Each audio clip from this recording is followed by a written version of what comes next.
Namaste and welcome to the Divas That Care Network. I'm your host, Gia-Raquel, owner of Airs Above Yoga, and you're listening to Above the Ground podcast. If this is your first time tuning in, our network, Divas That Care, is in its 13th year and listened to in over 30 countries. I would like to personally thank you for giving me the gift of your time, as it's an honor to share my practice with you.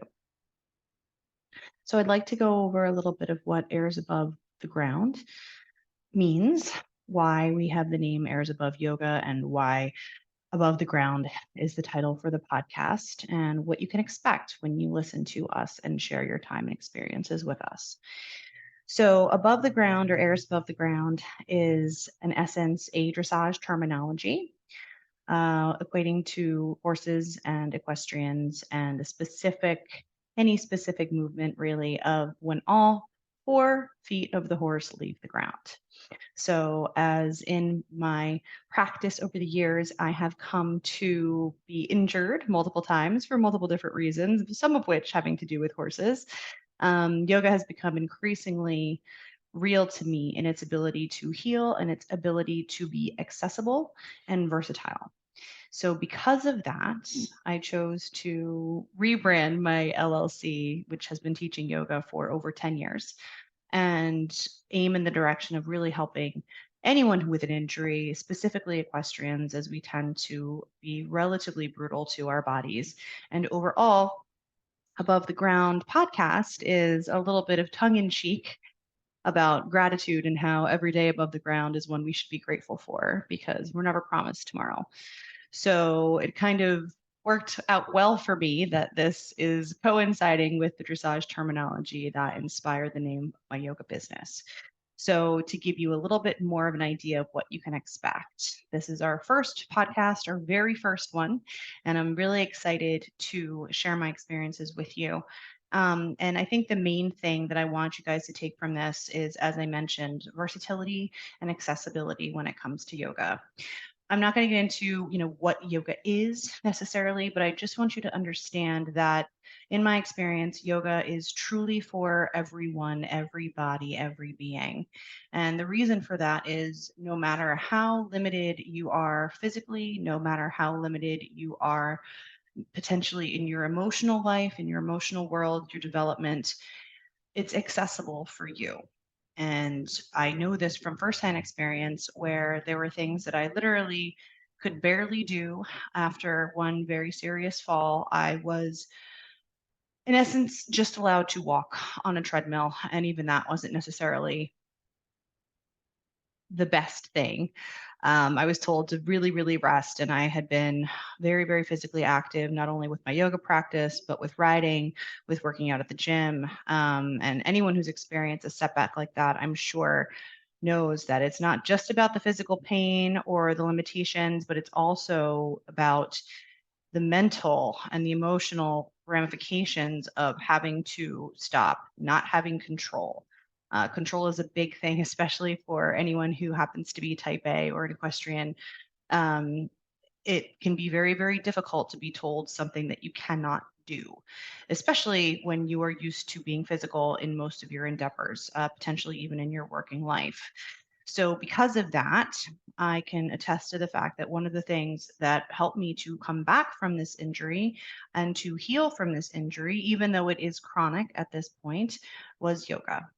And because of that, I feel as though my dedication to it from an emotionally healing practice grew into one to really see how it can transcend the limitations of the body, even when an injury occurs.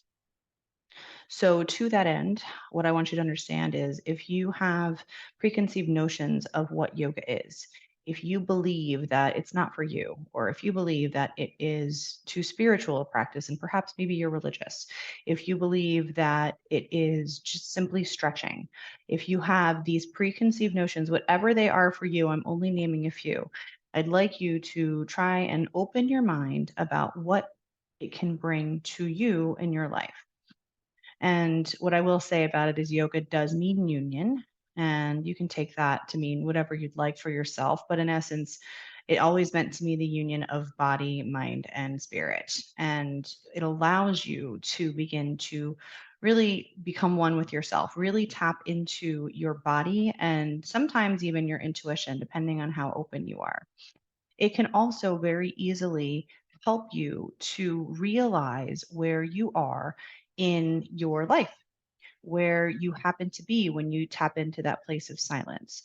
Yoga really brings you from the mind, where we live most of our experiences and where we live on our day to day when we have busy lives, or whether it's work, whether it's family, whether it's relationships, no matter what it is, it's taking you out of yourself and away from yourself. We can very easily turn back in and look inwards and find that inner place, our silence and our peace. And yoga is a very wonderful way to help you start to realize that for yourself. So, I would like you to try to break down some of those walls or barriers that you might have and thinking that it's a spiritual practice, which it can be, but only as much as you want it to be. And that's where the versatility comes in. Think about how it could be simply a physical practice. People think that it's not going to be enough if they're all obsessed with their strength, or they're all obsessed with powerlifting, or they're obsessed with running. Those type A people, you know who you are. I'm one of you too in a lot of ways. So for those people, if you come to a yoga class, I guarantee you can break a sweat if it's the right class. It is challenging. It can be as hard as you want it to be, or it could be yin yoga, and it could be as gentle and restorative as you want it to be. That is the versatility. When we're talking about the accessibility of yoga, that is for everyone.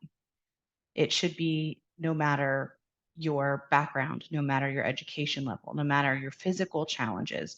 It is truly, truly an all encompassing practice that is accessible, no matter if you've just been thrown off a horse and you're limited to walking on a treadmill, all the way through an Olympic athlete that is at the absolute top of their game. Every pose can be modified. Every pose that is counterindicated has another area where you can tap in and reach the benefits, but in a different way. So when you find a teacher who's got the experience, who's got the knowledge, who's lived through, maybe not exactly what you've lived through, but certain things, that they can use their experience so that they can share with you how yoga in all of its facets can help you to deepen your relationship with yourself.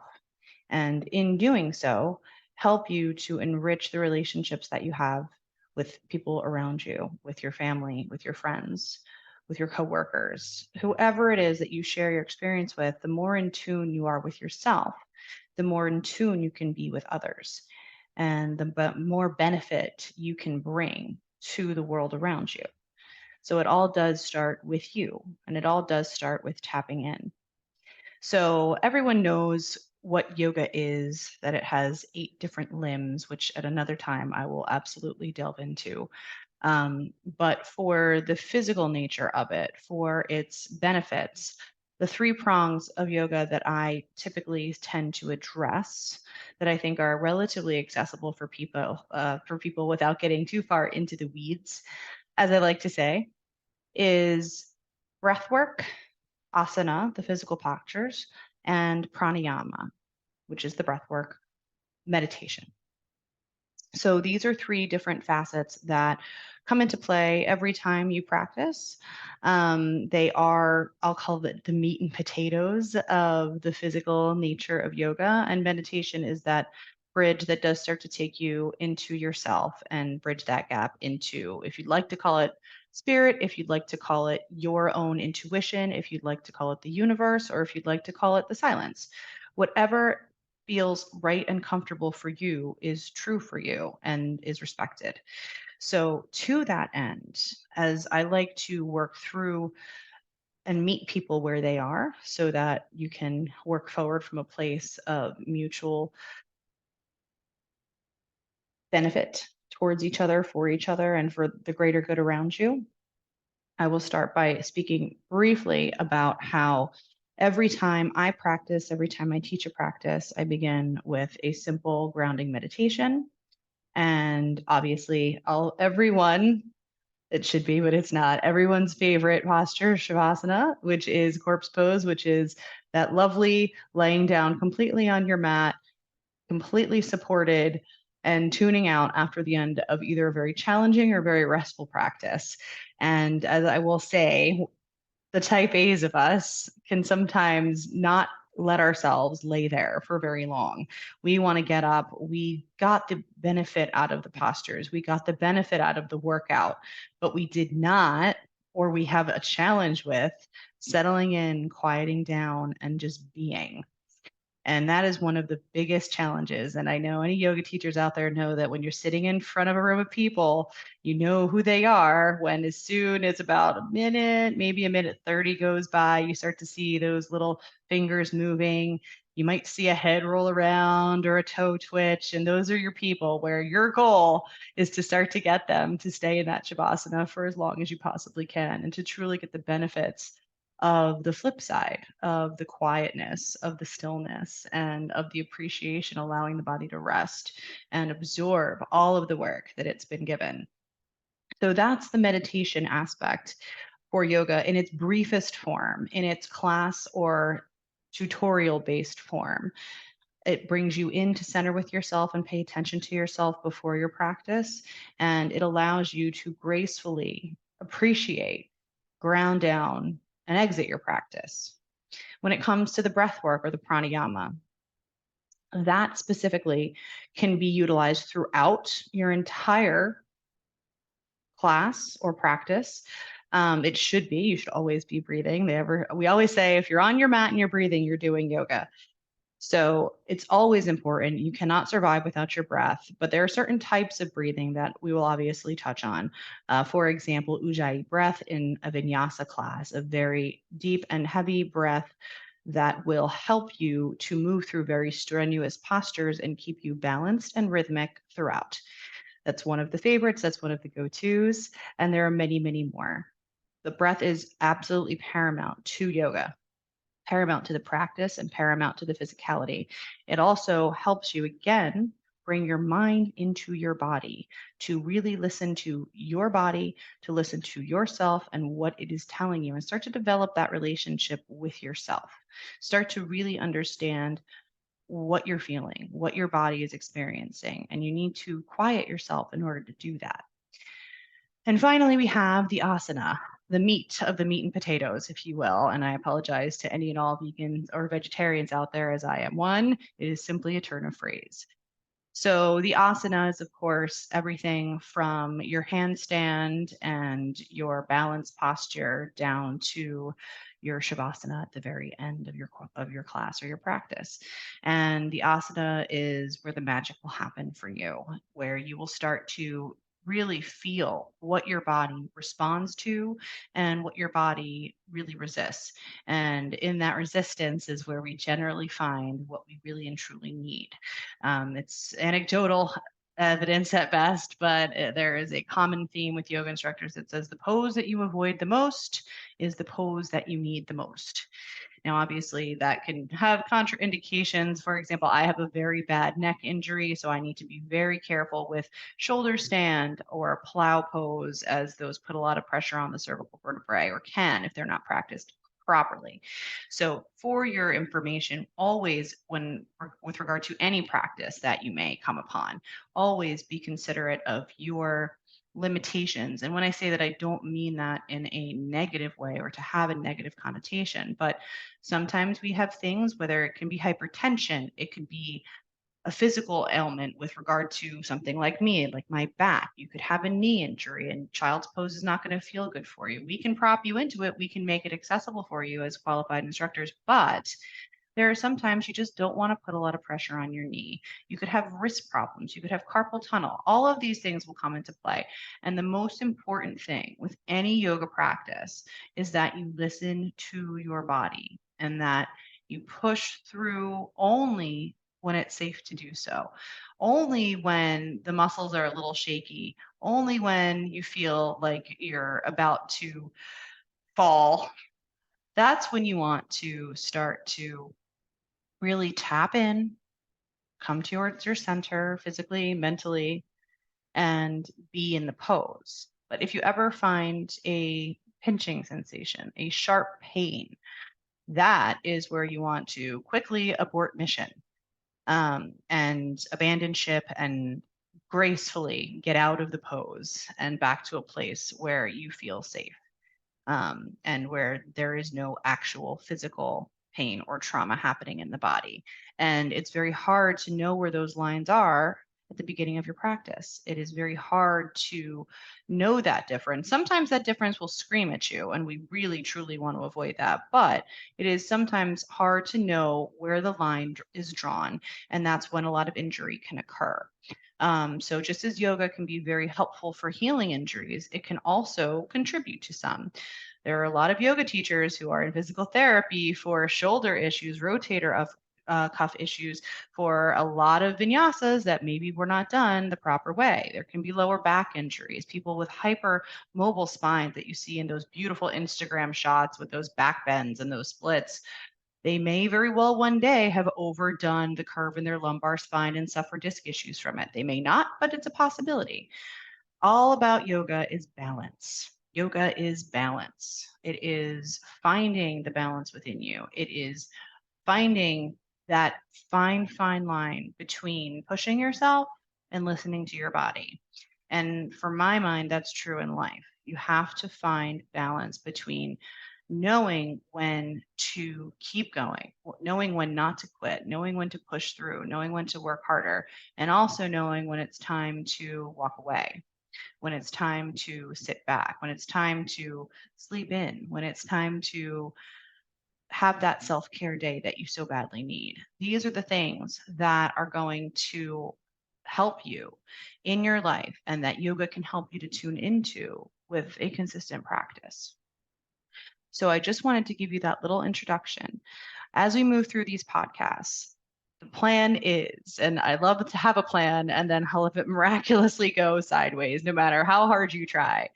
But there will be 4 different podcasts and they will come in themes. The first will be about yoga, as this one has been, and the next will be a little bit shorter. It will be strictly a meditation. And it will also have to do with the theme for that particular session, a brief explanation, and then simply a lead meditation that you can refer back to whenever you need to, if you enjoyed it, if it helped you, all for the better. The third is going to be a little bit focused on Ayurveda and nutrition. And I don't want to get into it too far. Feel free to have a Google. But Ayurveda is the yogic principle of the doshas, which again, I will get into a little teaser without the spoiler alert, and how you can eat better for your body, what foods to avoid for your body. And again, it's based on doshas, so it's a little bit technical. We will get into it, I promise you. But it's very, very interesting, and obviously not to be toyed with if you have specific issues that you know that are dietary that you need to respect by all means. But we will get into a little bit of nutrition, a little bit of wellness, and then finally, we will have an interview episode where I will have people come on and we will have discussions about anything yoga related, woo woo related, as I say that, um, to speak about friends of mine that do fun things like tarot or fun things like um, intuitive healing, things like that. We will also have people to come in and talk about nutrition. We will have people to come and talk about their yoga practice. I hope to have some Tai Chi and Kung Fu instructors on. So it'll all be relevant, and a little bit outside the box, I hope.